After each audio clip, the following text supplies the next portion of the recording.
Good afternoon, distinguished guests, ladies and gentlemen. Welcome to the Distinguished Lectures 2015 organized by the Hong Kong Institutions of Engineers. I'm Alex Hon, members of Hong Kong Institutions of Engineers, President Protégé. There are two lectures organized this year. The first lecture, presented by Engineer Professor Rationing, was successfully held yesterday and today. We have great pleasure to have Engineer Professor Lee Chak-Fen to be our speakers of the lecture. Now, may I invite our President, Engineer Victor Cheung, to give us a welcome speech. Engineer Cheung, please.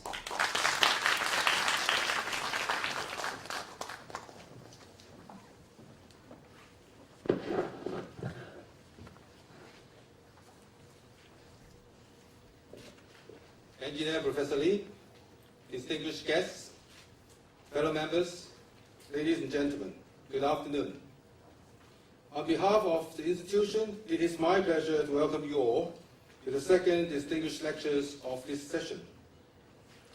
The distinguished lectures aim to promote the advancement of technology and in engineering industry, enhance information exchange on engineering-related topics, and to promote HKIE to the general public. The theme of the lectures this year is Urban Planning and Development. In the past decades, engineers have spared no effort to build green, smart, and sustainable cities for us. Everyone should agree that ICT development and water resources management are two of the areas that play important roles in urban planning and development. This year, we have invited two prominent speakers to share with us their insights on this area. The first lecture held yesterday with Engineer Professor Lionel Lee shared his thoughts on big data making cities smarter. If you have missed the lecture, don't worry. Video recordings will be available online later. Today, we have the privilege of having Engineer Professor Lee Chak-Fen to be our speaker and deliver a presentation entitled Water Resources Management in China. Water is a valuable resource. It is essential in agricultural, industrial, and domestic use. However, it also becomes scarcer due to the exponential rise in consumption and pollution. In order to secure the water supply in Hong Kong, the government is planning to build a seawater desalination plant in Zhangguanou. Apart from that, are there any alternative measures to manage water resources? I believe many of us have the same question in mind.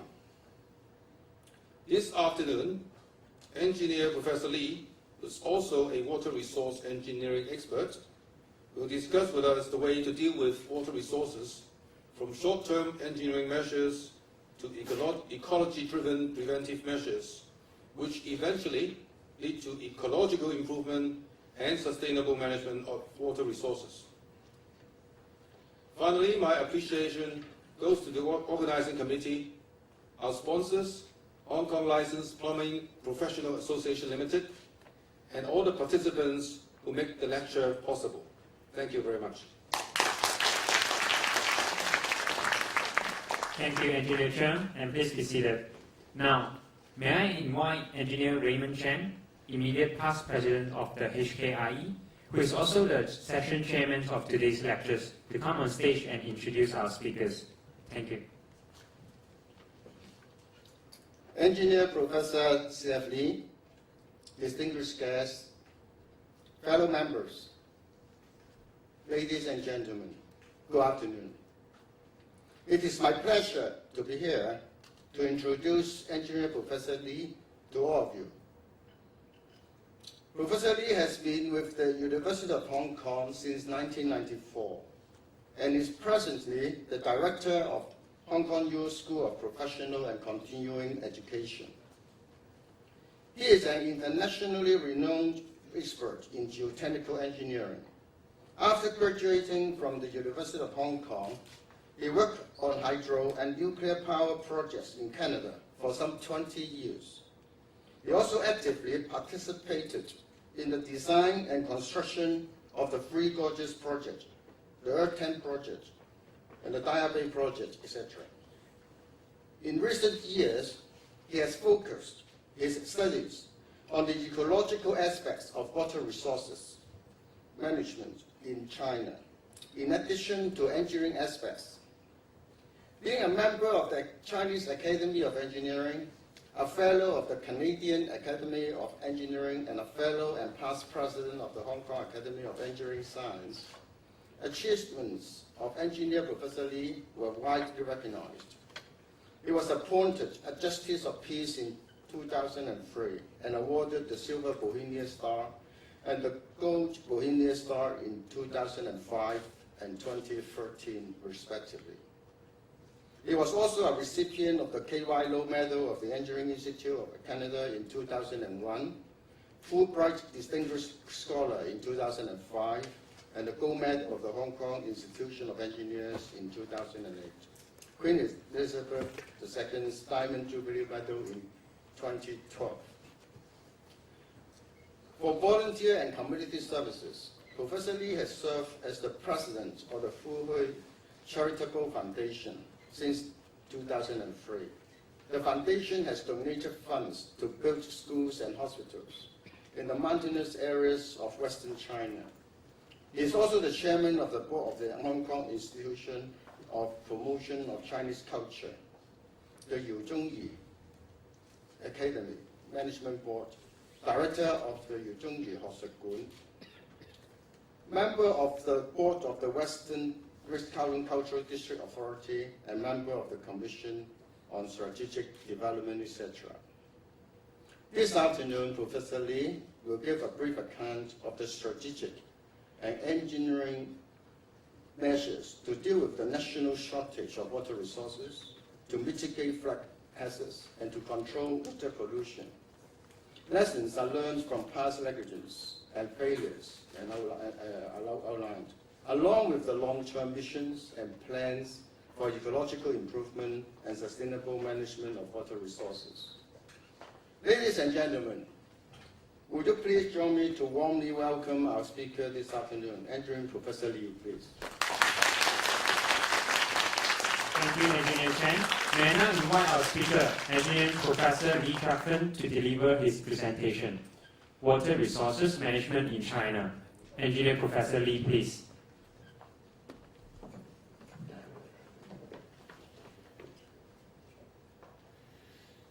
Thank you very kindly, President Engineer Zhang, Past President Engineer Raymond Chen, and Past President Edmund Leung, Xi Heng, and Senior VP, the Engineer Chen, and executive and fellow members of HKIE, and distinguished guests, fellow engineers, good afternoon. It is indeed my great pleasure and my honor to be able to share with you some recent developments in the way of water resources management in China. The topic I have chosen was the one shown here on the PowerPoint, towards harmony between man and nature, water resources management in China. I will try to use my time slot to discuss 4 issues that relate to water resources management in China, namely shortage of water supply for the nation. Secondly, we have serious soil erosion along the river valleys. Thirdly, we have frequent floods from historic time. And fourthly, very important, deterioration of water quality due to pollution, due to recent development of industry as well.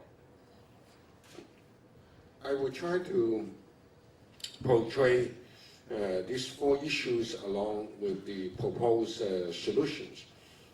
In terms of shortage of water supply, then the nation's proposed solution is to build a water-conserving society and lifestyle for both the society, for industry, as well as for agriculture.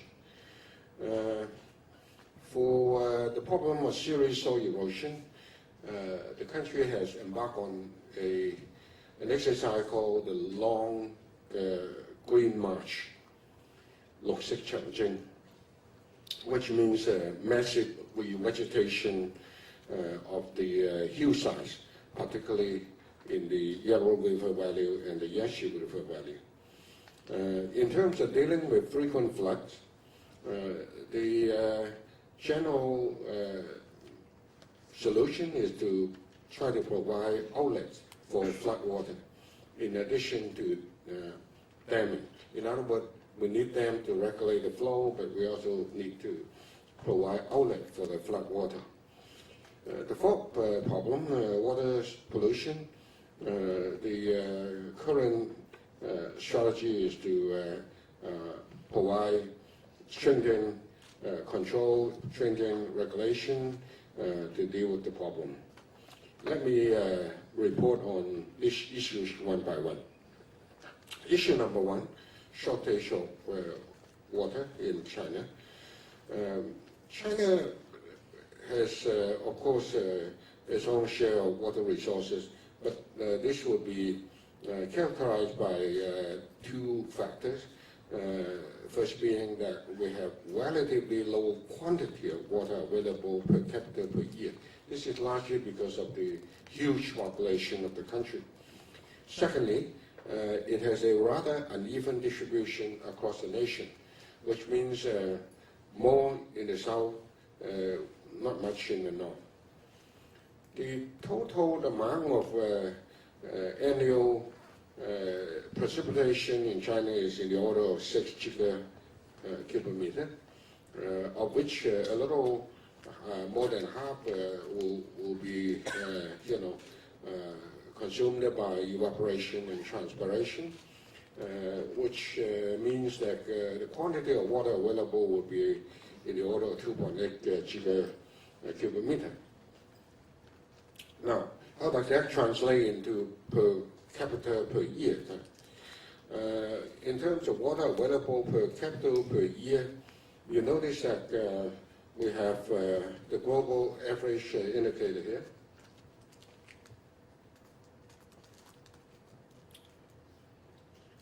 China's average is here.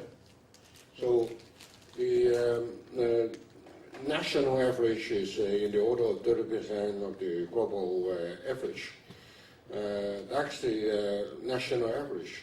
The northern part of the country actually have substantially less than the national average. For example, in northern China, only a few hundred millimeter per annum type of precipitation.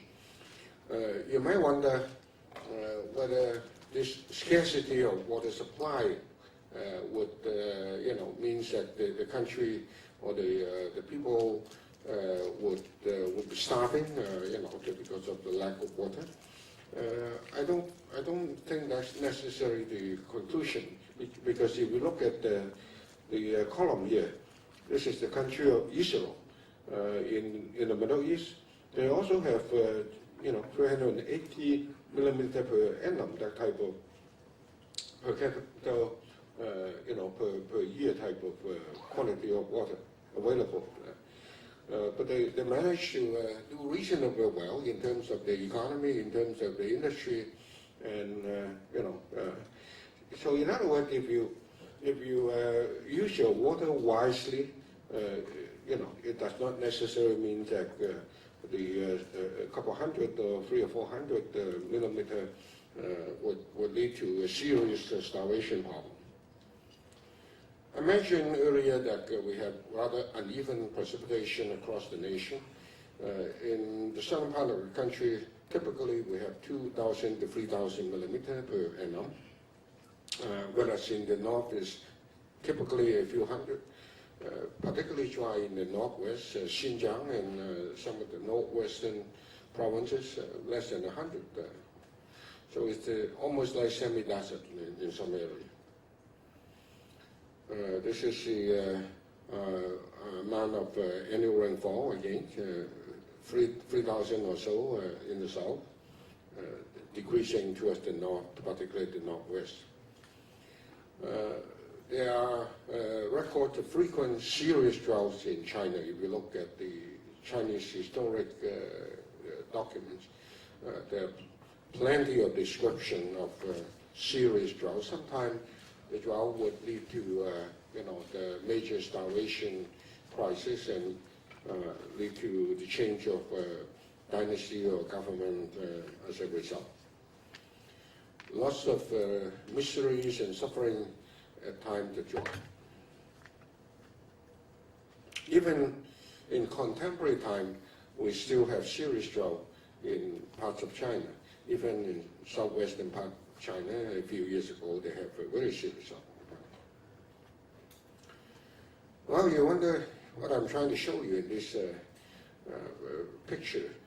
This is not a woman trying to pick up cotton from the cotton field. It's a woman trying to pick up snow that fell into the ground in northwest part of the country, Ningxia, the province of Ningxia.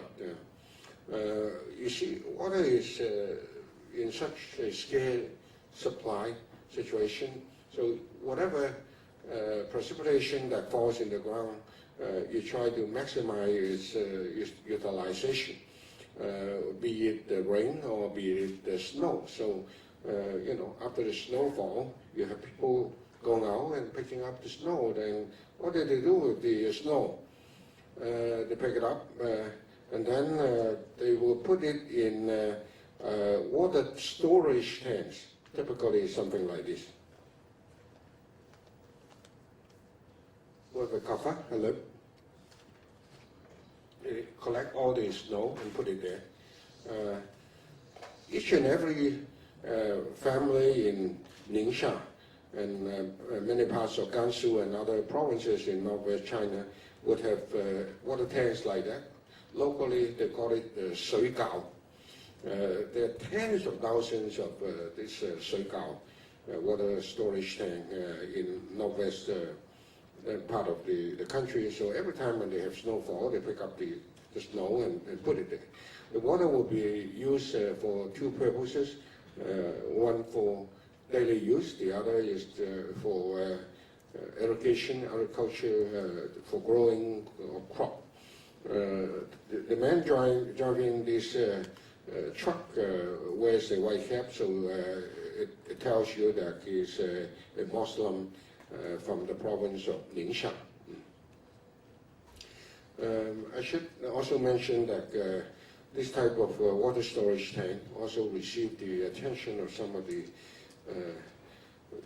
charitable organization in Hong Kong. Mr. Lei Xiugei actually donated a lot of money to build many tens of thousands of these sui gao in China. You have your way of doing your shower or your daily washing, but in parts of China, this is the way you do your daily washing. So it sort of reflects the scarcity of the water supply. In that part of the world, if you happen to be a traveler along the Silk Road, and somebody give you some water to wash your face, make sure that you don't pour the water into the ground after washing your face, because they have a habit, they have a tradition of using the water, reusing the water again. In other words, after you wash your face, your hand, they would like to keep the water for maybe, cleaning the toilet or cleaning the kitchen or things like that, or watering the plants. So they have a habit of promoting multiple use of water because of this shortage of water. Nationwide, water shortage is in the order of about 40 billion cubic meter annually, and that led to the loss in agricultural production, because you don't have enough water. Then you potentially could lose something in the order of 20 billion kilogram of food production annually as a result. In China, we have something in the order of 61 cities in China. There is water shortage in 400, serious shortage in something like 100. In much of northern China, groundwater resource is also being used, as indicated here.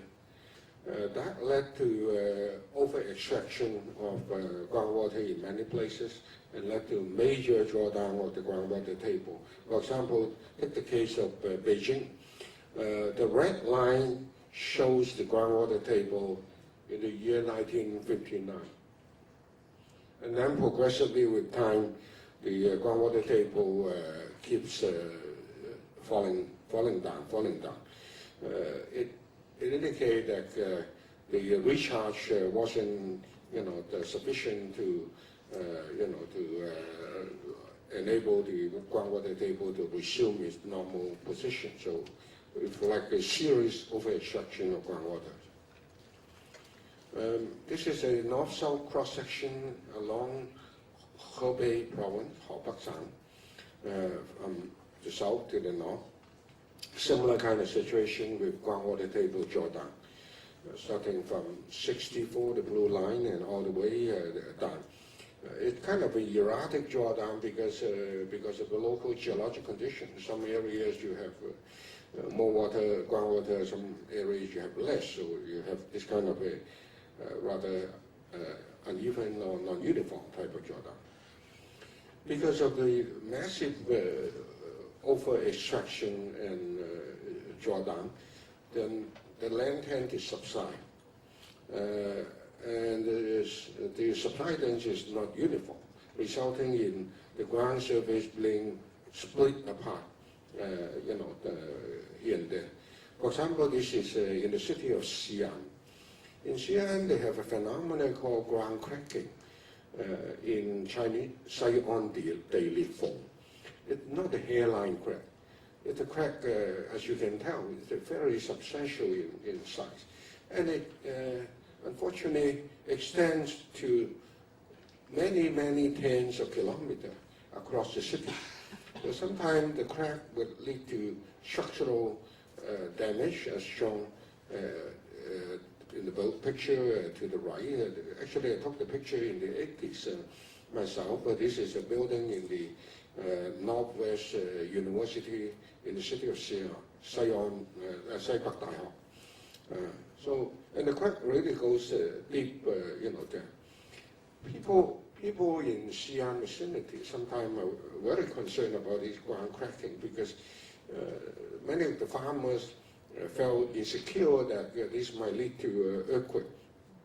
And rightly, they could worry about that because the most catastrophic damage, earthquake damage, actually occur in that part of the country, in Guangzhou area near Xi'an, in the year 1564 during the Ming Dynasty, resulting in 800,000 deaths. So people are very concerned about this ground cracking problem. But as far as I can tell, as far as most of this scientific investigation could conclude, this result from over-extraction of groundwater. It's not due to structural or seismotectonic earthquake-related type of thing. Ground cracking, of course, is not confined just to Xi'an. Many parts of northern China, you have this kind of ground cracking. Over exploitation of groundwater resources also led to the disappearance of rivers, because you see many of the rivers got the feed of water from groundwater supply as well. So if you cut off the groundwater supply, the flow in the surface water system, the rivers would also be gravely affected. And some of the rivers actually disappear in the Beijing area as a result of that. But this is a sad story of rivers disappearing as a result of over-extraction of groundwater in the last 4 decades or more. On the one hand, we have this great shortage of water supply. On the other hand, the way Chinese farmers use water for agricultural purpose, for irrigation, sometimes is a bit on the wasteful side. Normally, they would inundate a large part of the paddy field. This sometimes results in the excessive use of water, and low efficiency in terms of irrigation process. In a Western country, typically a kilogram of water could lead to maybe something in the order of 3 kilograms of food, whereas in China you only get maybe 1 kilogram. So this is because much of the water will be lost along the way, due to leakage along the irrigation channel. And the efficiency of using irrigation water is not that high either. So the nation has to really turn this thing around. About 20 years ago, the Water Resources Ministry adopted a policy of building a water conserving society for the whole nation. It would have agricultural component, it would have industrial component, and it would also be the way we use water in our daily life. In terms of agriculture, which consumes some 70% of the nation's water, this 70% ratio is not just China. In many countries, about that same ratio. It's important that we would prevent leakage of irrigation pipe, and also dripping loss and all these waste of valuable water resources. So now, across the country, they have adopted a type of irrigation method called dripping. In Chinese, called dekun. In other words, you use plastic tube to bring the water all the way to the crop, to the agricultural product, and then you gradually let go of the water by dripping, and that will save some of the water. That's another picture of irrigation by dripping. Dripping is actually commonly used also in the Middle East and also in some part of central United States and Australia. For example, here I have a picture showing irrigation by dripping as used in Dubai, the city of Dubai in the Middle East. You notice all these plastic, the tube there, and then you grow your grass on top of that, and it doesn't really show the dripping and the water tube. So that's one way of doing this irrigation by dripping. So this method is quite commonly used in dry areas, you can tell. The other method that is now commonly used is the use of a sprinkler. Now, of course, the sprinklers will not be used 24 hours per day and 7 days a week, that kind of thing. You only use the sprinkler whenever you need it. In other words, you control your water consumption, by shutting off the sprinkler and turning it on occasionally only as required. So agricultural, the consumption is one major component of this conserving society type of policy. The other is to use rationing. Rationing the amount of available water. Take the case of the Yellow River as an example. Yellow River, of course, is a very major river of China. It has over 5,000 kilometers, flown through 9 provinces. Well, in the 90s, very often the lower reaches of the Yellow River would look something like that, with the bottom all dried up. This is because there are numerous pumping stations along the middle reaches of the Yellow River, from Gamsuk and all the way down, Shansai and Henan and all that, people would build pumping station, along the river with a huge steel pipe and pump water out of the Yellow River. Of course, they need the water. They have good reason for doing that. But one consequence is, all the water got pumped out of the river, and then you end up with a dry water bed in the lower reaches of the Yellow River. And that happened for something like a decade. By the year 1990 time, the Water Resources Ministry assembled the water resources officers of the 9 provinces along the Yellow River Valley, and they sat down and tried to come up with a solution. The solution was, okay, we distribute the available amount of water from the Yellow River to the 9 provinces, but make sure that we leave enough water in the river to make sure that you don't let the waterbed dry up in the lower reaches. So the estimate is that we have, something in the order of 58 billion cubic meter of annual flow in the Yellow River, and you reserve something like 21 billion to make sure that the water will not dry up in the river, to make sure that the ecology is protected. So that would leave the balance, 58 minus 21, meaning 37 billion cubic meter of water to be distributed among the 9 provinces along the Yellow River. So towards the right-hand side, this is the formula they eventually adopt. This is the formula they eventually adopt.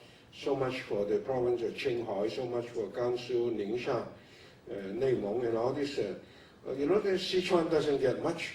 They're not really doing any foul play with Sichuan. Sichuan is a name called the province with 1,000 rivers, Qinhuo Jisang. So it does not need the Yellow River for its water supply. It has the Yangtze Valley, the Yangtze River, the Minjiang, Dadouhe, Yalongjiang, and all these other rivers. So Sichuan is okay.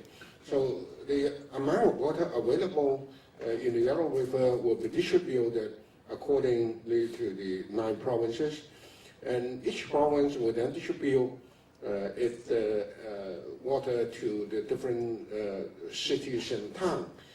Between the cities and towns, they could trade. If I am Nanqingxi, I can sell some water to Zhongxi between them. That's the way they, the ration, the amount of water. Here's a graphical illustration of the situation of the lower Yellow River.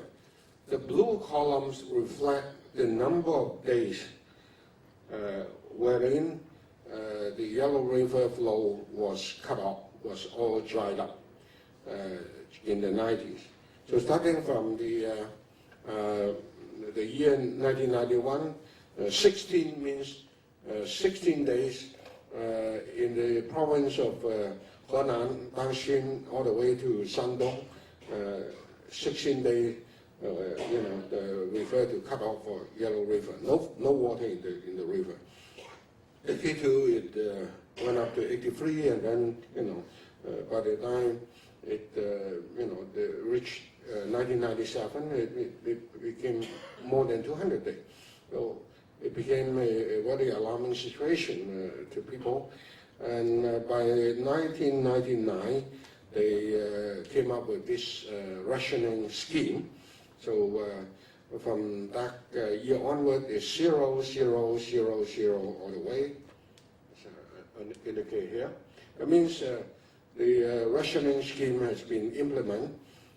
So no more drying up of the river bottom in Henan and Shandong. Of course, you can imagine if you are a provincial water resources officer, then of course you try to argue that I should get a bigger share. the reality is you only get so much, and the argument went on for many months. Eventually, they came up with this, the rationing formula. Of course, not everybody was extremely happy. I always want more, but the reality is reality. And now, since the implementation of this scheme in the year 1999 onward, although water supply wasn't abundant, but the economic development of all these provinces along the Yellow River wasn't really that significantly affected. Life still goes on, and the economy still moves forward. So I think the story here is if you use your water wisely, although you do not have all the water you want to be around you, to be available, but if you use the water available, you can get by, you can survive. Well, that reminds us of Hong Kong half a century ago. Sometimes we also have rationing, 4日供水1次, and all this stuff. We managed to get by, we managed to survive anyway. Another example is the Hay River in Gansu province, Hakko. The Hakko, the Hay River, originated from the Qilan Shan in the southern part of the province, and it flows north along the city of Zhengying, and then flows into Inner Mongolia, into two lakes called Dongge Yinhai, Saige Yinhai. Then,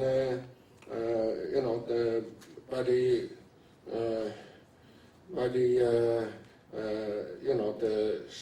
late 70s, the city of Zhengying built a dam there, and then blocked the flow because they figured out they need the water, so they built a dam, and then no water would go downstream of the dam. And then what happened is downstream of the dam, now this is the Heihe, where it originated from Qilan Shan, and this is Heihe when it passed through the city of Zhengying. So for many years, because of the cut-off flow, the downstream flow into Inner Mongolia was cut off, and this resulted in a very bad ecological situation downstream. The river dried up, and the desert rapidly developed and became a source of sandstorm in that part of the country. So from the year 2001 onward, they have this new rationing formula. In other words, there's so much water for the city of Zhengying. You have to make sure that you allow some water to flow downstream.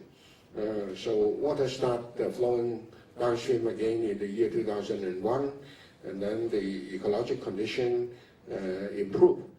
They have a kind of tree called Wuyang, which resume its, rejuvenate its growth. This is a situation along the Hay River in recent years. The situation in the downstream lakes in recent years, today actually, was there a few months ago, then it seems to have improved a lot. Many other examples like this. River, you should not cut off by building a dam and then cut off the flow downstream, lead to ecological deterioration downstream. This is another example, the Tarim River, Tablei Mokho in Xinjiang, where they built a dam in the year 1972, blocking off the flow downstream. The downstream, all the trees died.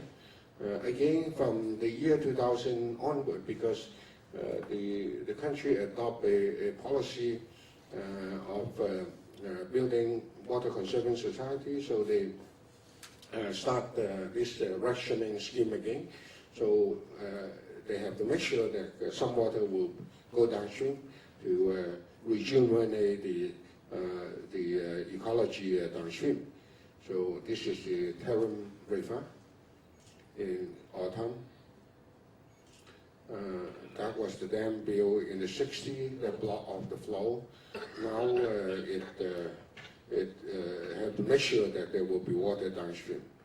The lack of water from the 70s onward led to the death of many trees and desertification intensifying. Today, the Tarim River Basin looks far better than 20 years ago. So this is more or less the situation today. Now, despite all these things, happening around the countryside, in the cities, we have, as I mentioned, many hundreds of cities experience shortage of water. So in the city, they also adopt water conserving measures, such as promoting the effective use of water. Of course, you cannot jack up the price of water, without control. You regulate it, but then you promote this water conserving type of message through education, through publicity campaign. So you go to China, you see this kind of posters all over the place, asking people to conserve water. They start off in early childhood. You send a kid to school, the kid will be brainwashed to make sure that they know how to conserve water from early childhood onward. Lots of this type of thing. They ask the children to make sure they turn off the tap. If the leaky water tap, leaky water pipe, you make sure that you ask your daddy to get this leakage, the remedy or improve. So, and also promote the multiple use of water as well, as illustrated by the painting to the right. After you wash rice with the water, you can use it for washing the vegetable, and then you can do some cleaning, and eventually you can use it for toilet flushing purpose. So promoting this type of multiple use of water, it becomes part and parcel of their daily life now. Is it showing any signs of improvement? To some extent, yes. As you look at from the day it started in the 1990 onward, the policy start, and there's albeit slow but visible drop in per capita consumption of water. The curve above is the nationwide drop. The curve with the pink data points refer to the northwest part of the country. Again, the trend seems to be going down. Industrial consumption of water is also decreasing. In Beijing, per capita consumption has dropped by 30-40% to something in the order of 100 cubic meter per year per person. Ecological improvement of the urban river are also showing signs of some success. Take the case of the Wingdinghe near Beijing as an example. On Wingdinghe, we have this famous local queue. And in the 70s, because of the over-extraction of groundwater, the river dried up, and the riverbed became a garbage dump and a source of local dust storm, which was not desirable. In the last 10-15 years, they start rejuvenating the Yongding River by linking up the dried up lakes and let water flow through. So there's signs of ecological improvement, including linking up of lakes to facilitate water flow to provide a greener environment. Many of these schemes are going on in Chinese city. They're hoping to have a chance to give our children a greener world, and they're embarking on something called the Green Beijing campaign. Yeah. Other cities are doing this kind of thing. To soften the shortage of supply situation, to remedy the situation, they're also diverting water from the south to north. This is the famous 南水北調工程, taking water from the Yangtze River Basin to northern China. The project has 3 routes. The eastern route, which is the old Grand Canal. The central route using a reservoir here called Danjiangkou Shuiku, and build a canal all the way up to Beijing. We have to cross the Yellow River with tunnel. The western alignment will be linking up the upper reaches of the Yangtze River and the Yellow River. But this has not gone ahead yet. It's still very much in the feasibility study phase, because over here you have high mountain, a lot of construction problem, tunneling, and things like that. So far, these 2 projects have been completed. This is, of course, to make use of the old Grand Canal. This is the new canal. The central route was completed late last year. It has a length of 1432 kilometers, with a capital investment of something in excess of 200 billion Chinese dollar. The amount of water that could be brought up to northern China would be in the order of 9.5 billion cubic meter annually. And the distribution of this transported water among the cities and provinces are indicated here. About 10 for Beijing, 8.6 for Tianjin, and so much for Hebei province, and so much for Henan. So you're not talking about a huge quantity of water that will satisfy everybody. It's just one of the measures to, to soften the impact of shortage. The source of this central route water supply, north-south diversion project, is the Danjiangkou Shuiku, which was actually built in the early 70s.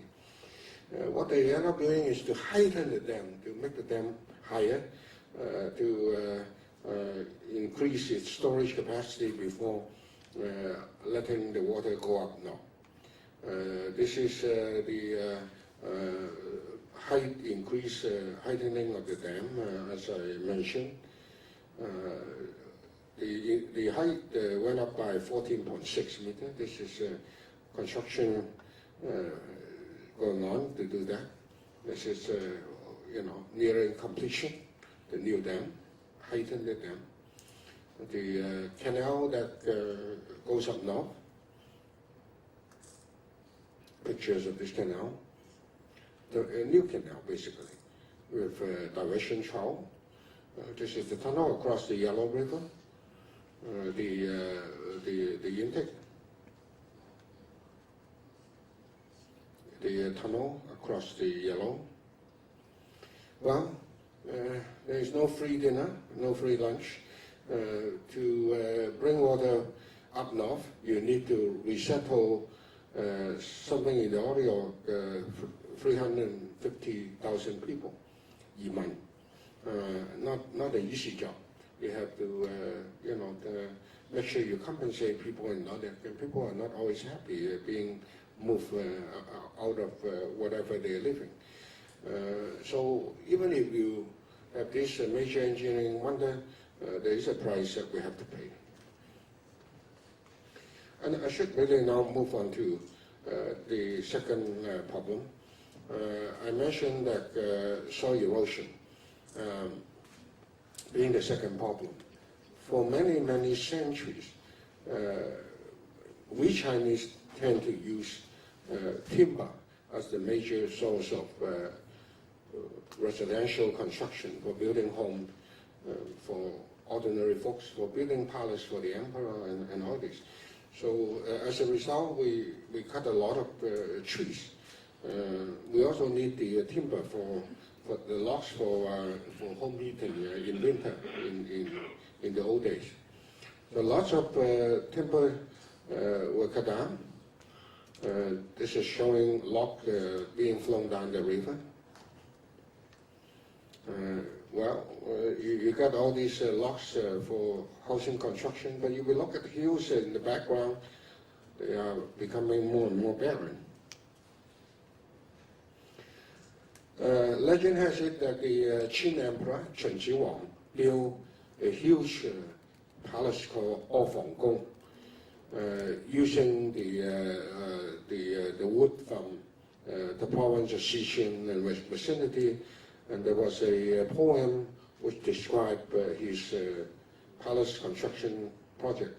Start off with Suk San Tok Ofeng Chut. You cut off the trees of Sichuan and then you build your palace. And the palace spread out many hundreds of miles. So it's a very spectacular palace. It ended up with a sad remark that, not too long after it was constructed, it was destroyed during war. The enemy came in and burned it down to ash. Says 楚人一句 which means 寒雨盡關，燒咗嗰個皇宮，可憐焦桐。Well, that sort of story reflect that we need a lot of timber. We need a lot of wood. With centuries of this kind of tree cutting, today if you go to the Lurs Plateau in northwest China, you see something like that, very barren. But you look back at the historic documents, they refer to the Lurs Plateau as forested area, treated area. All these classics like Xigeng, Shenxi, they refer to the area of northwest China, the Lurs Plateau, as having many different kind of trees, 2,000 or 3,000 years ago. So all this tree cutting made the difference. So according to historical record, the Lurs Plateau used to be tree, but today it deteriorated due to long period of tree cutting. Tree cutting destroyed the vegetation and then led to soil erosion, lots of silt in the river. So if you go to China in the summer, most of the rivers looks quite yellowish with a lot of sand, silt. Then the silt would be deposited in the plains, heightening the bottom of the river. And so people will try to build river dikes along the river to protect themselves. So this is a cross-section of this Hubei province. Yangtze River is to the left here. These are the river dike. That's the river bottom. Siltation led to the river bottom being substantially above the surrounding countryside. This is the Yangtze River. This is the Han River, which is a major tributary of the Yang River. Again, the bottom is surrounding substantially above the surrounding countryside. This is a tributary of the Han River. So I don't want to sadden you, but I want to honestly tell you most of the rivers in China are hanging rivers like that. So whenever you have a lot of water in the river, you end up with backfloods, and that's why we have backfloods. So this soil erosion problem is very much related to the occurrence of frequent flood. Locals saying that the river is above your head because, as I shown in the cross section, the river bottom is actually substantially above the surrounding countryside. So every now and then you have major floods. Whenever you have heavy rainfall, it sort of maybe burst open the dike, and then you end up with bad flood with many deaths. From 1998 onward, the nation adopted a policy of stopping deforestation along the Yellow and the Yangtze River. They start a revegetation campaign from that year onward. Cutting of trees along the Yangtze and Yellow River would be forbidden by law. So they start replanting trees. There is a nationwide ecological improvement scheme making use of nature's ability to rehabilitate. In other words, you leave the hillsides alone. Of course, you try to help to plant some tree, but you do not go there to disturb it. You do not go there to cut trees anymore, and let nature gradually rehabilitate itself. And there are many laws that now forbid, the cutting of trees. Laws that promote converting, farmland into forest, and all these laws and regulations. Nature does have an ability to rehabilitate itself if you leave it alone long enough. These are some of the laws, regulations that require land be converted from farmland back to forest land. There are also measures to encourage farmers to grow more trees. Typically, a cheap price of maybe 50 cents, you buy a small tree, and then let the farmers grow trees, and then allow them to cut trees, periodically with the condition of replanting trees whenever they cut. The farmers make some money out of the planted tree by selling the timber and all this stuff. And then another measure is to introduce corporate social responsibility and ask some of the large corporations, government-owned corporation, to help out with the revegetation campaign. Here you recognize the Chinese word 中國電信林. 中國電信 is not in the business of planting trees, but they provide the money to grow trees and make sure that the trees survive. Somebody to look up the trees. The Loess Plateau is also going through a process of revegetation. The gullies in the Loess Plateau are being planted with trees. Even in the northern part of the Xinjiang province, some of the hills are seeing signs of greening. Hopefully this will become more and more common seen on the Loess Plateau. So you go to the Loess Plateau these days, you see more and more trees.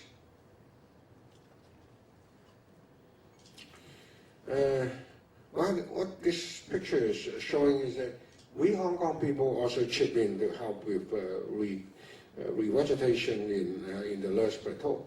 There is a foundation called 香港力行植林基金 set up guest by home, a bunch of medical doctors in Hong Kong. They set up this, and start, growing trees on the Loess Plateau in other parts of China too. The gentleman to the second gentleman to the left is Dr. Liu Chong of Queen Elizabeth Hospital. He's an ENT specialist. He's not in this field, but he is the project officer for this. And then other doctors. So you could be amazed that we do have people like that. The gullies of the Loess Plateau are also being dammed up for revegetation, called 預地壩. People like Liu Shaodong個哥哥 Liu Yakha, he built tens of thousands of these 預地壩 in there to help to improve the ecology. We do have a lot of people who care about ecology. The city of Yin'an in northern Xinjiang used to be very, very dry. But I went back recently, it looked completely different. That was what it used to be when I went there in the 70s. And today it looks something like that. So if you have a will, you can really make a change. So this is, again, the revegetation around Yunnan. Even in the deserts of Inner Mongolia, they are trying to re-vegetate. It's better late than never. It had to start somewhere. Some of the revegetation of desert. Sometimes you cannot grow big trees, but small trees, shrubs. This is the greening of desert. Many projects I went through over the years. If you look at the global situation, we have many large forest plantation projects. Actually, the largest one is in China. As compared with Russia, United States, and Africa.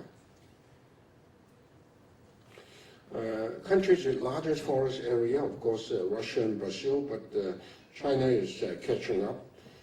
This is the rate of increase in forest area. So China is actually ahead of the other country because of this huge Green March campaign that went on for the last 20 years or so. Of course, you still need many generations to carry on with this task. We do look forward to, the more and more trees and like this towards a greener nation some years, some decades down the road. The third problem, which is related to the second problem, is the frequent occurrence of flood. I don't need to tell you that China is a flood-prone country because you heard about that in the radio, in the TV news every now and then. According to historic record, from 200 BC to the year 1949, there were over 11,000 major floods. What is the major flood? Something like the 1991 Huadong Shui Zhai, something like the 1998 Huazhong Shui Zhai, that kind of scale. So China has a long record of the flood control. Went back to Daiyu Shidai, many thousands of years ago.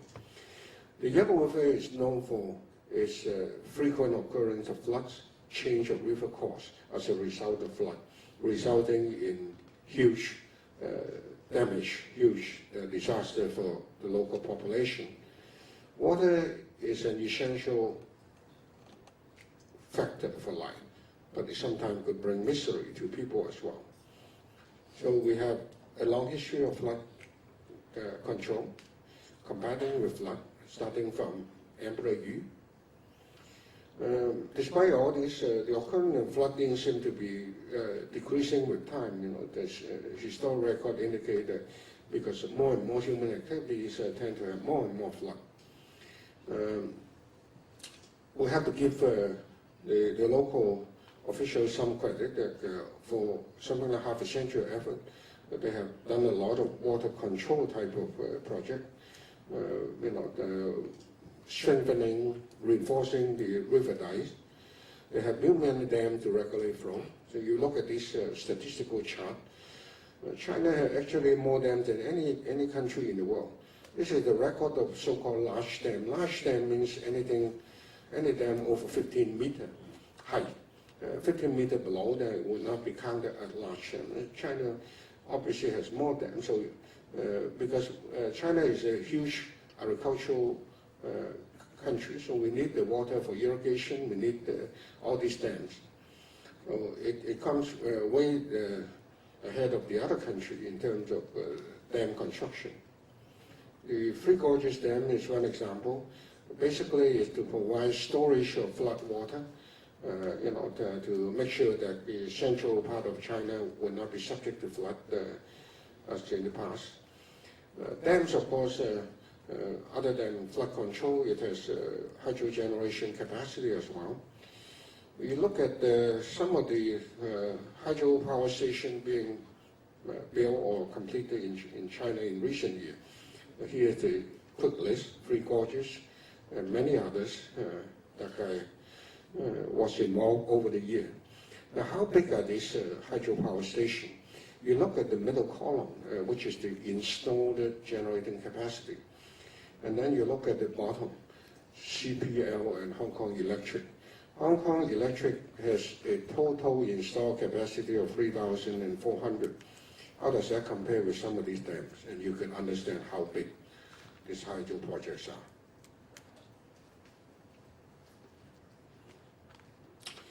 This is the future energy mix for China. China does want to use water and renewable resources as wind and also solar, besides coal and natural gas. They do hope to have more and more solar energy and wind energy in the decades ahead, and also water to try to trim down the use of coal to reduce pollution. China's situation is not too different from the global situation. Globally, we're also looking at more solar, more renewable energy from wind, water, and solar. Some nuclear, but not more than a few percent, that kind of thing. China has invested heavily in this flood control measure, but honestly, the position of the government, the position of the Water Resources Ministry, that despite all this effort, many of the flood control systems are far from being perfect. The lower and the smaller and medium rivers, the flood control capability is still on the low side. There are many so-called 病險水庫, in other words, substandard dams and reservoirs built in the 50s and 60s without rigorous engineering supervision. There are many debris flows and landslides that result in flood as well. According to the current Minister of Water Resources, China has over 85,000 reservoirs. Now, I mentioned earlier a smaller number of dams, but the reservoirs, some of the reservoirs are small for irrigation, so they are not large dams, just small dams.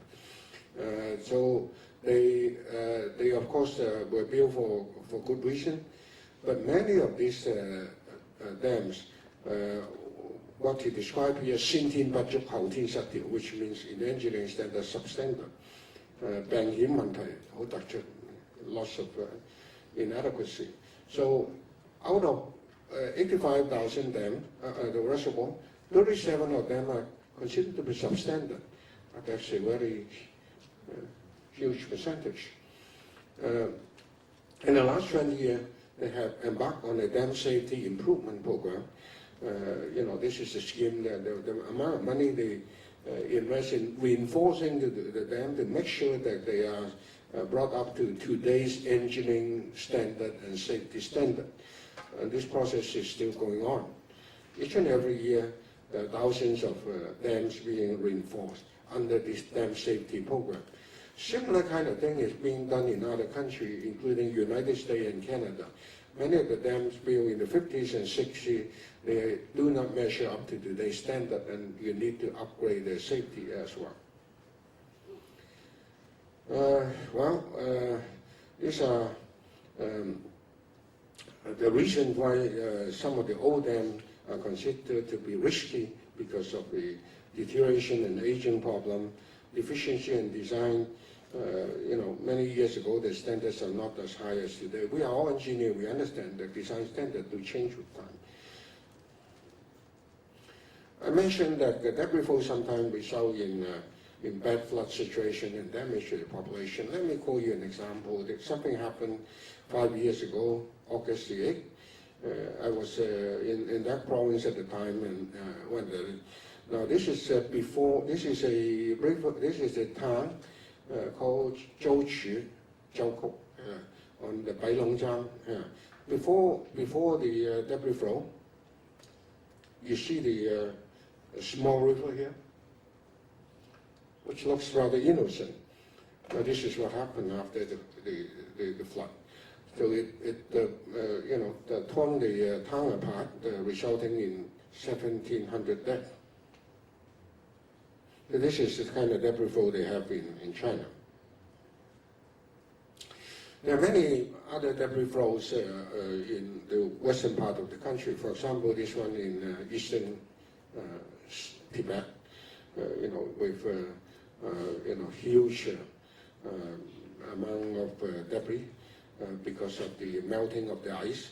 On the Tibetan Plateau, you have numerous of these 冰川有份泥石流 glacier-induced type of debris flow, resulting in blocking of the river and subsequent floods downstream.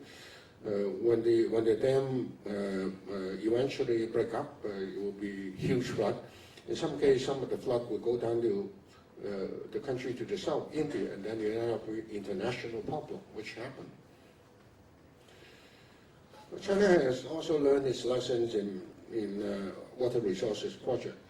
The dam built in Sanmenhab, Henan, in the 50s was an example.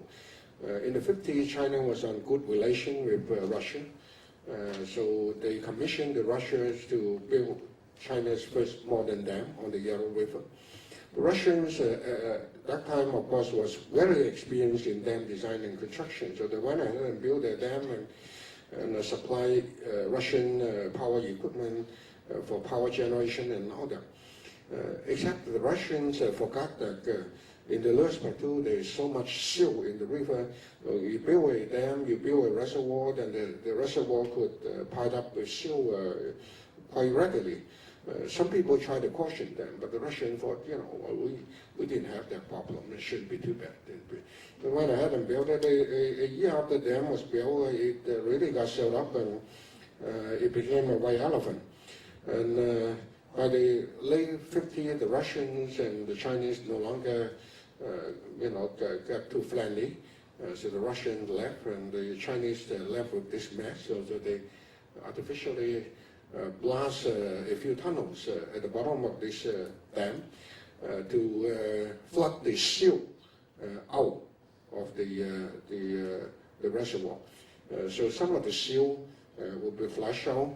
Much of the silt in the riverbed will still stay there, and then it makes it difficult for the tributary on both sides of the river to flow back into the Yellow River, including the tributary Waiho, no longer able to drain the Yellow River and end up with bad floods in part of the Waiho Basin from time to time. I was there over the years. You see, the Russians normally build their dams in a very neat and tidy way. This is, for example, a Russian dam on the Yenisei River that flows into the Arctic Ocean. They don't have a siltation problem, so they don't have that kind of Lurs Plateau siltation problem. China also have a share of dam failure. The most horrible one was the one in Henan in August 1975. Fatality in the order of 250,000. There were two dams that broke. The inundated area in the southern part of Henan. It wasn't really publicized because it was in the mid-70s, close to the end of the Cultural Revolution. All these lessons, have been learned. We also learned the lesson that whatever you do in terms of engineering, you have to make sure that you're compatible with the surrounding environment, the surrounding ecology. Another thing you have to do is to make sure that you have to preserve the flood retention capability of lakes along the major rivers. Let me quote you an example. This is the Yangtze River. Because of the gradual rise in population, people try to make land and produce food. In Hong Kong, we have this reclamation of the Victoria Harbour since the 1840s onward. In China, they also reclaim land from the river, from the lakes, in order to produce food. So again, there's a reason for it, except that the lakes become smaller and smaller. So the largest lake in China used to be called Dongtingwu. But here you can get an idea of the amount of reclamation that happened from the Ming Dynasty through the Qin Dynasty to contemporary time. So a very good part of the Dongting Lake was reclaimed in order to produce farmland. And even over the past century, the Dongting Lake started off in the beginning of the century in the order of 5,000 square kilometers. By the 80s, it was something like half. Along with the reduction in surface area, there was also a reduction in the depth of water because of the siltation problem. So the lesson here is the lakes no longer have flood control capability. So they cannot help you to store flood water whenever you have heavy rain. Again, from the 1980 onward, a working group led by the Minister of Water Resources, Wang Shixing, with many of the people, including myself as a member of the commission, we start off this campaign to incorporate ecology factors into water resources management in addition to engineering. So we destroy some of the dikes and convert some of the farmland back to lake land. Then move something in the order of 2.4 billion people, and try to increase the extent of the lake. Of course, you have to pay the price to move people around, but you have to make sure you have some way of storing flood water whenever you have bad flood. So that was done in the late 90s. Men used to compete with water for land because we have more people, we need more land, we claim land from water. Sustainable development means living in harmony with water, including the provision of outlet for flood water. You have to find some land for flood water as well, some to store flood water. So this is a fundamental change in flood control strategy in the country. My last part of the presentation, sorry for going too long, is the water pollution problem. I need not tell you that there were major water pollution problems every now in China, which is a record in the last few years. China categorized its water in 6 categories in terms of quality. 1 being the best, 2, 3 are acceptable, 4, 5 are no longer good for drinking. This is the situation of the 7 major rivers: Yangtze River, Pearl River Delta, Yellow River Delta. The blue portion is the good one, drinkable one. The black one is heavily polluted. The yellow is quite polluted, not suitable for drinking. So about half of the water in the rivers in China are not drinkable. The other problem is, as of a decade ago, out of the 600 cities, 200 has no wastewater treatment plant. So that was a very serious problem. You have discharge of pollutants freely into the water courses, a lot of pollution from industry.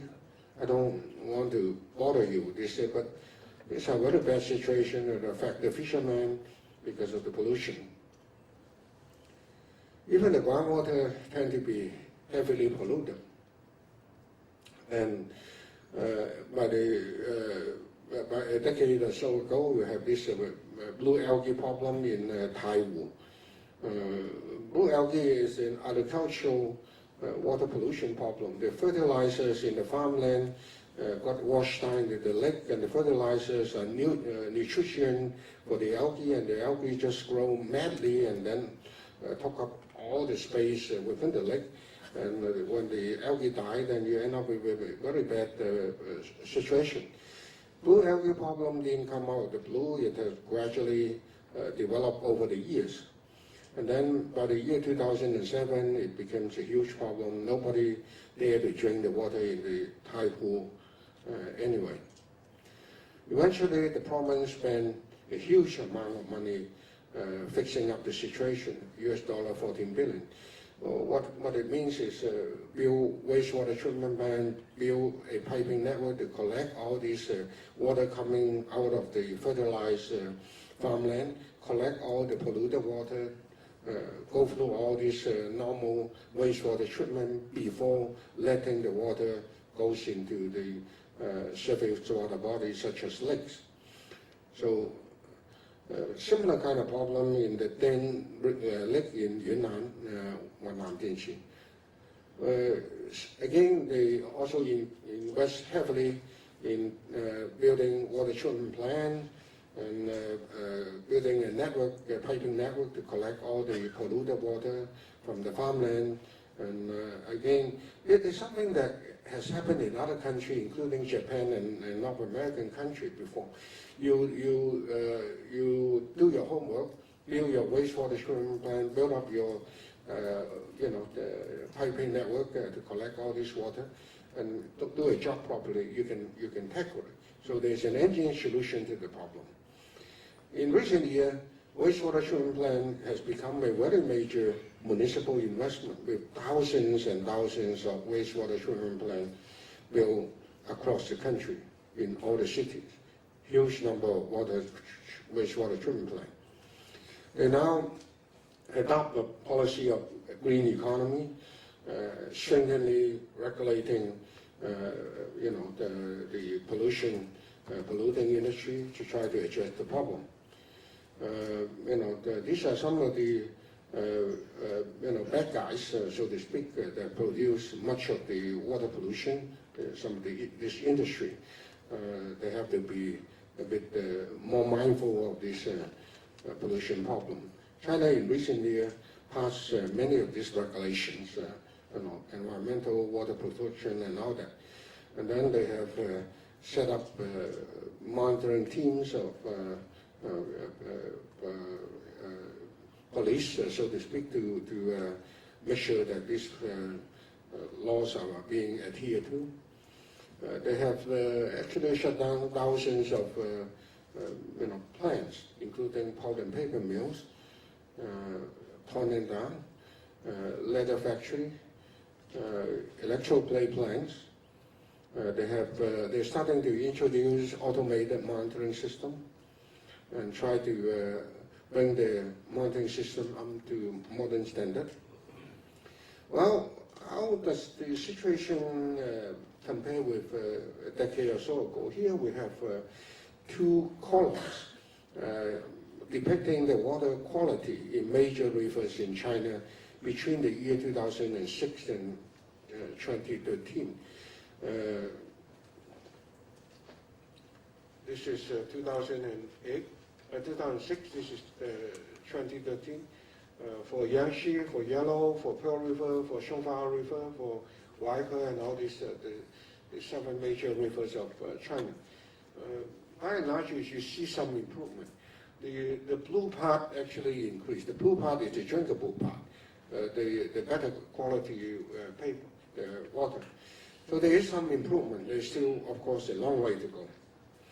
But they are trying hard to try to turn things around, remedy the situation. There is a very stringent system of water quality control for all the major rivers, particularly for those sections in red. Those are the more heavily polluted portion, particularly close to monitor. I will try to stop here. China has gradually, since the establishment of this major drive to improve the water quality in China, to better use the limited water resources in China, since 1998, it has gradually moved from a purely engineering-driven approach to a more ecology-driven approach in water resources management, trying to pursue harmony between man and nature as a basic policy. Well, you look at the current situation, I think it's off for a good start with some encouraging preliminary result, but still a long way to go to fulfill the objective of cleaning the hillside and bringing water pollution under control. In short, China's Green March will require many generations of conscientious effort in order to succeed. So this also includes a message to the future generation of China. You have to keep up with the effort for many generations to go in order to succeed in better managing the water quality of China. I'm sorry I take up so much of your time Saturday afternoon. Thank you. Thank you, Professor Lee. Please remain on stage. So now we proceed to the Q&A session. So may I invite our session chairman, Engineer Raymond Chen, to come on stage to lead us through the discussion. Engineer Chen, please.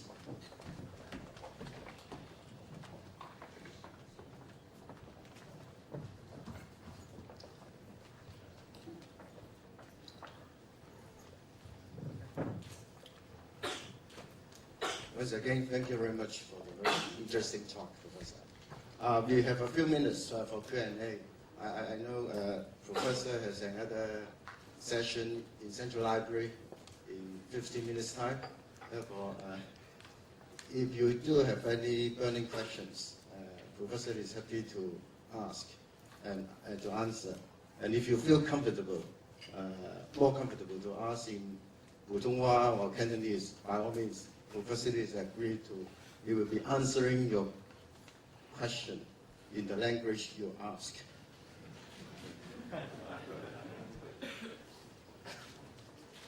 May I have the first question, please? 李教授，方便用廣東話可係咪啊？好，多謝李教授。有3個問題想請問李教授。第一個問題嚟講咧，就係關於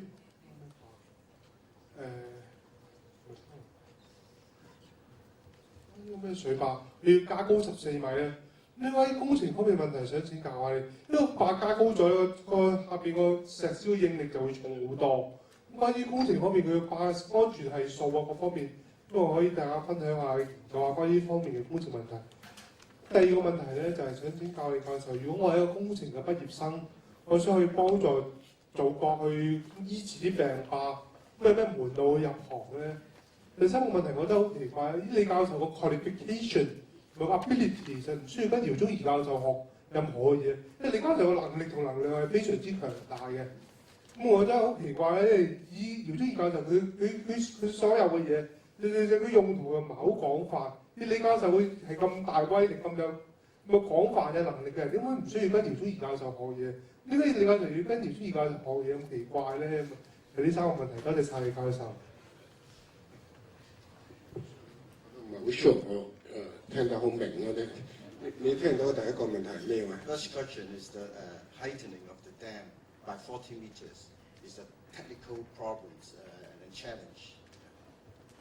Yes， 係啊，我應該講廣東話聽嘅。係啊，係一個好即係單江口水庫升高14.6米，呢啲喺水利工程嘅歷史上係好少見嘅。不過事實上咧，就呢個單江口水庫咧，就當佢70年代初建嘅時候咧，其實都已經係有咗預算咧，係可能會加固嘅。咁所以佢有啲保存嘅，即係佢唔係即係完全冇預留到嘅，佢係有預留到，譬如個 foundation。佢係有預留到係足夠可以carry 到14.6米，咁所以嗰個加高嗰個咧係其實早期嘅時候咧已經係預咗啦。第二個問題就好似係話係講點樣參與嗰啲病險水庫有咩入職嘅方法其實我剛才都有提到咧，就其實。因為好多國家嘅 dam 咧，包括歐洲啊、美國啊、加拿大啊、澳洲咧，佢哋大部分嘅 dam 咧，其實都係上個世紀50、60年代起嘅。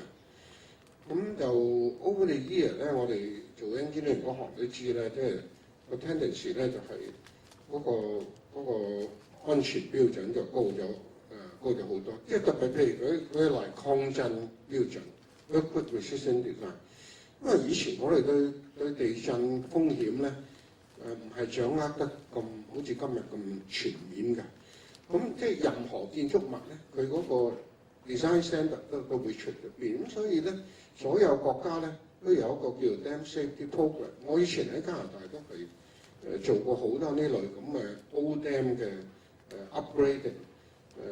即係你發覺咧，你攞翻個舊嘅 dam 咧，50、60年代啦，加拿大就完全唔係豆腐渣工程嘅，但係 so happen 咧，50、60年代起嘅 dam 咧，攞今日嘅 standard 咧，一個 earthquake 嘅 factor 啊嗰啲冚唪唥都唔同晒大家嘅。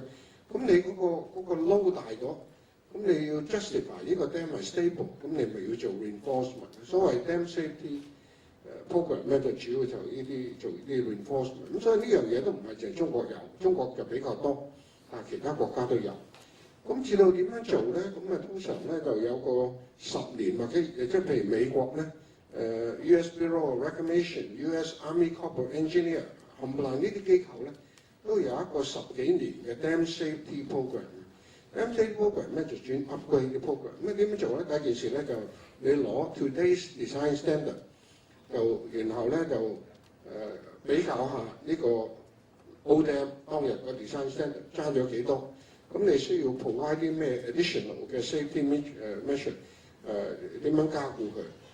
有時咧可能係用 anchor， 有時又可能係擴大個 base， 有時個 dam base， 有時咧就可能 over the year 咧佢有啲foundation leakage， 你又要 grow 個 foundation， 因為不一而足有各種嘅 measure。但係呢啲方法咧，其實好多國家而家都做緊嘅。你上網一查咧 dam safety， 咁你就發覺咧美國做緊好多。加拿大做緊好多，澳洲又做緊好多。咁即係如果你有興趣做，咁你都可以參加呢啲嘅。譬如你中國水利部，好似我剛才咁提咧，每年都有數以千計嘅 dam 咧，要做呢啲咁嘅 dam safety assessment。第一件事就去評估，第二件事咧就要去決定點樣加固，一般就係咁做咯。第三，或者我呢度都想補充少少啦，因為教授係岩土工程專家。如果你想加入做呢個即係堤壩嘅地面工程咧，最好都係加入一個岩土工程專業。咁我哋官員小學會都有呢個專業嘅。好，第三個問題即係你都睇落都係萬能嘅，點解仲要跟姚宗儀教授學嘢咧？咁樣啊，呢個就同今個seminar 冇乜大關係嘅，或者留待你私下再傾好嘛？唔該晒。Let's leave some time for other questions, please. 我就好想問一個切身問題。我哋飲嘅東江水，咁啊市民啲報章乜乜啊咁有啲又詆毀，有啲咧就即係以教授喺個學術嘅中肯嚟睇，我哋飲嘅東江水今時今日究竟係去到咩程度呢？個乾淨程度咁樣因為以前周恩來時代啊，咁啊東江之水到而家幾十年咯喎，咁即不斷咁樣內地嘅工業發展又好似似或者係污糟，同埋而家又話我哋預備準備有一個咩海水化淡，咁係咪意味著真係東江水麻麻地唔好多掂，我哋先至起海水化淡咧？有冇咁嘅意味咧？即係我切身問題。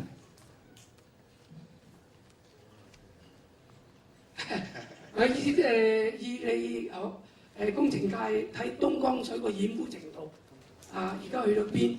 因為係呢個東江水係周恩來時代嗰時東江之水雨傘來嘅啊，又話不知幾多宣傳啊咁樣，咁啊幾十年後啊到而家，哇咁佢不斷咁工業發展啊，咁嗰個染污程度去到邊咧？啊，同埋最近聽到話要香港準備起呢個海水化淡廠，咁係咪意味著？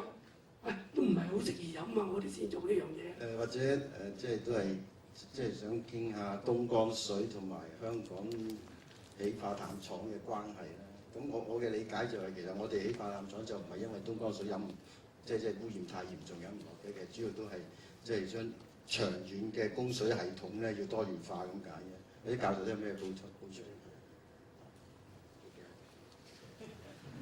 我嘅理解就即係東江嘅水源嘅保護就即係好受到重視。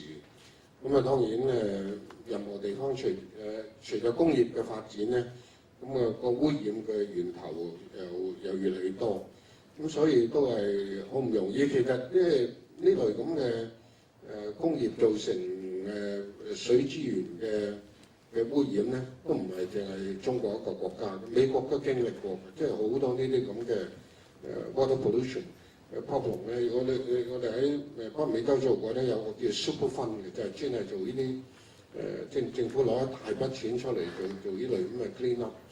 咁啊，所以其實所有工業發展嘅國家都經歷過即係唔同程度嘅咁嘅階段咯，可以話。Any other questions from this side of the audience? Yes, please.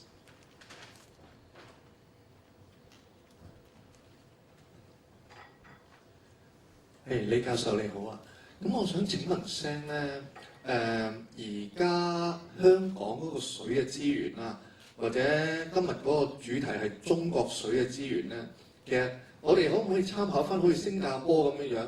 佢哋即係差唔多話，連啲污水啊，佢都可以即係變翻做飲用水啊咁樣樣咧。咁變咗嚟講，嗰個水嘅資源咪會大好多？即係例如 such as 海水化淡啊咁樣樣，即係可以用好多咁嘅資源。因為頭先聽你嗰個 seminar 咧就話會整咗好多口井啊咁樣樣，導致好多地下水嘅資源流失啦。咁如果係咁嘅情況底下，如果我哋做好啲嗰個叫water pipe 嘅 system 啊咁樣樣嘅情況底下，即係有效地咁去供水翻去每一個鄉鎮啊咁樣樣嘅情況底下，會唔會即係喺個規劃上，即係當然嗰個 infrastructure 嗰個 size 啊咁當然會大好多。咁但係以而家中國國力啊各方面咧，其實即係只要俾啲時間啦咁樣樣咧，只要規劃得好啲嘅情況底下，應該可以做得到，同唔同意咧？長遠嚟講應該做得到嘅，我都同意同埋樂觀嘅。譬如剛才會長講嗰個海水化淡，咁佢其實喺中東係大規模咁做嘅，其實都係一個 cost benefit analysis。你冇其他 option 嗰陣，咁你就即係就會係咩咧？即係而家好多國家只係局部做呢個海水，主要因為有其他嘅水資源咧，佢成本平啲，咁佢又冇咁大規模去做呢個海水化淡。咁當然中東有另一個。咁咪所以呢啲一定將來都會做嘅。我估咧，隨著時間咧，呢個將一啲廢水、污水喺清潔之後咧，再用呢樣嘢係完全可行。其實喺中國有啲地方都得嘅。有啲譬如你如果開個啤酒廠咧，咁你自己要做污水處理，你做完污水處理出啲水咧，佢鼓勵你有啲地方你未必全部攞嚟做飲用水，你用做廁所沖廁嘅水咁之類，啲好多用途可以用嘅。咁我估咧就大部分嘅國家都係朝住呢個方向去嘅，即係知道水資源係有限，咁咧就希望透過處理之後咧，能夠呢啲處理過嘅污水咧、廢水咧都可以循環再用。咁未必一定全部，即係 depending on industry，depending on 嗰個local situation 啦。咁咪有啲可以飲用係最好啦，但係唔得咧都可以用其他用途嘅。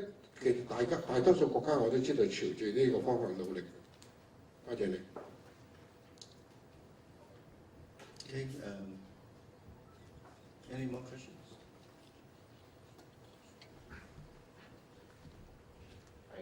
李教授，我想問一問咧，呢個三峽工程嘅咁，三峽工程咧都完成咗一啲時間啦，都若干年啦。咁據你所知，咁有冇達即係嗰個達到個效果嗰個，譬如話發電啊、節流啊、減低水災啊各方面有冇原先咁理想，定係即係都可以咧？多謝你呢個問題。咁總嘅答案咧就係應該係有嘅。咁呢個點解我可以咁講咧？因為我做嗰樣嘢做咗成3年。咁當然唔係每日做啦 ，on and off 啦。咁就過去嗰2年咧，我哋就做總結。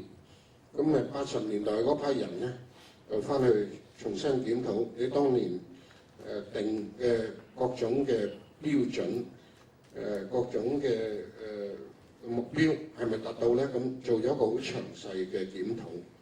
咁好坦白同你講，我哋當年嗰組咧，有啲嗰啲人咧，有啲都唔喺度，有啲已經80幾歲唔出㗎啦。咁係一個咁嘅環境。咁但係我哋都真係做咗。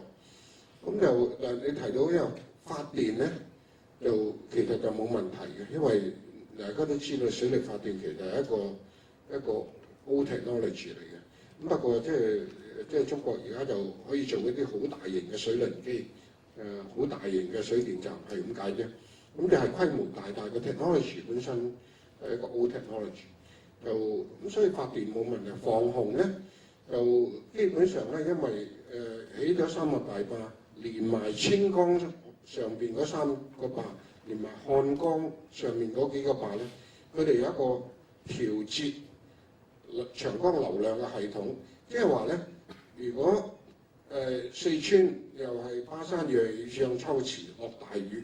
咁好多洪水湧落嚟嘅時候咧，佢就喺三峽水庫嗰度咧就留住佢，佢唔係永遠留住，而係佢慢慢放，我哋叫 regulated flow， 慢慢放。咁放落嚟咧，因為長江三峽以下就係江漢平原咧，就係一片平原。咁你如果用啲洪水一湧而下咧，咁你就變成澤國。咁長江中游歷史上經常有死10幾萬人嘅大水災咧，個原因就係咁。因為長江個地理形勢咧，就係一出咗三峽就平原，即係山區同平原之間嘅交匯。嗰個地點叫宜昌，宜昌以前叫宜陵，宜咧就係平地，陵咧就係山谷咁，即係山同平原交界地方就係三峽所在地。好啦，咁你喺嗰度 dam up 咗嘅意思咧，你就唔讓啲洪水一湧而下入平原，就造成一個冇法子 control 局面。咁佢個三峽嘅用意咧就擋住啲水，但係唔係永遠擋，慢慢 regulate 咁。咁所以咧就應該即係所有嘅估算咧都係話長江中游咧就應該唔會再有以前歷史上經常發生嗰種大水災。但呢個當然唔包括中國其他地方，三峽唔可以解決其他地方問題。譬如長江嘅下游如果落大雨，咁佢又有另一個問題。但係三峽嘅主要作用咧係長江中游，即係江漢平原，就唔好再有歷史以前發生嘅大水災。咁呢個係應該可以保證，因為防洪發電咧可以保證。咁至到航運咧，咁係比以前咧就係亦都好咗好多。當然咧佢有個 barrier 咧，就有個 dam， 你要2個半鐘頭咧先至過得嗰個5級船閘，咁你 hold up 咗一下。咁但係長江咧，以前咧，你如果睇翻好多歷史圖片咧，好多急流險灘嘅，因為經常咧就要靠人咁拖上去啊咁，即係行唔到船。咁但係而家基本上行得到，咁即係佢即係當年定嗰個 objective 咧，基本上係達得到嘅。但係當然係有一個代價啦，代價就係超過100萬人，其實就係近120萬人就要移民。咁你如果今時今日去睇下秭歸啊、巴東啊、無縣啊呢啲縣鎮咧，佢係起得好靚，咁就但係對好多老人家咧，佢嗰種懷念故土之情咧係好濃嘅，佢始終都係有少少遺憾嘅，就覺得即係以前嗰個舊嘅家園冇咗啦咁樣。咁有一啲呢啲環境方面嘅影響，佢係一個高山峽谷型嘅水壩。佢就唔係一個汪洋大海式嘅水壩，即係三峽水庫，就對當地嘅氣候啊嗰啲咧，應該影響就不大嘅。咁但係都係有一個好大代價，就係你要遷移咁多人口咧，即係。但係佢嗰個當年定嗰幾個 objective 咧，就基本上係可以達得到嘅。Okay, I think Professor is in a hurry to go. May I just ask a concluding question? Based on the mainland China's experience and problems in water resource management, what is the key lesson that Hong Kong could learn?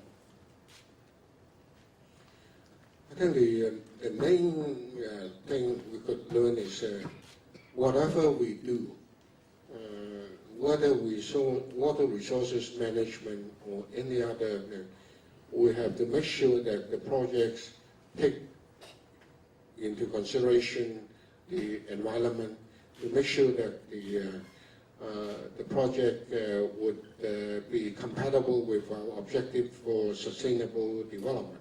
I think this is being done anyway. People are very conscious of sustainable development because it has become part and parcel of our education. Our younger generation in the primary school study, in the secondary school study, become very much alert of this need for environmental protection, for sustainable development. Take the case of water conservation.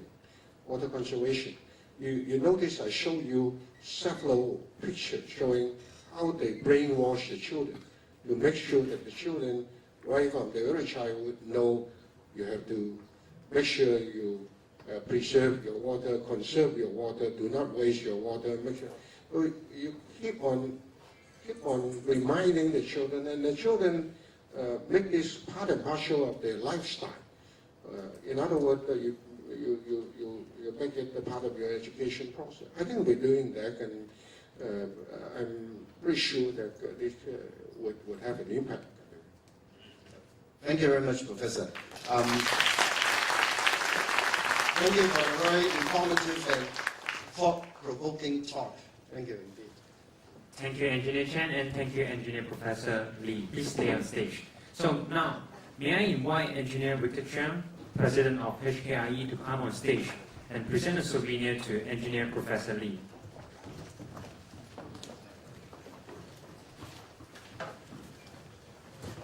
Engineer Chen, please join us to take a photo.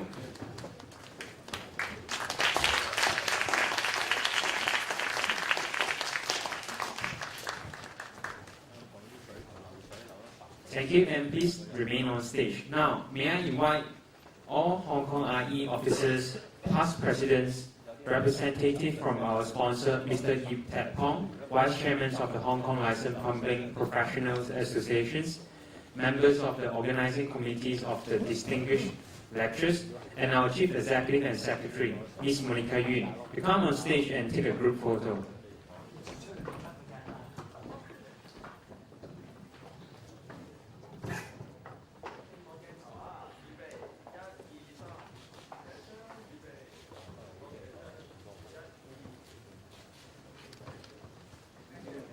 Okay. Ladies and gentlemen, please give another round of applause to our Professor Lee for his informative presentation today.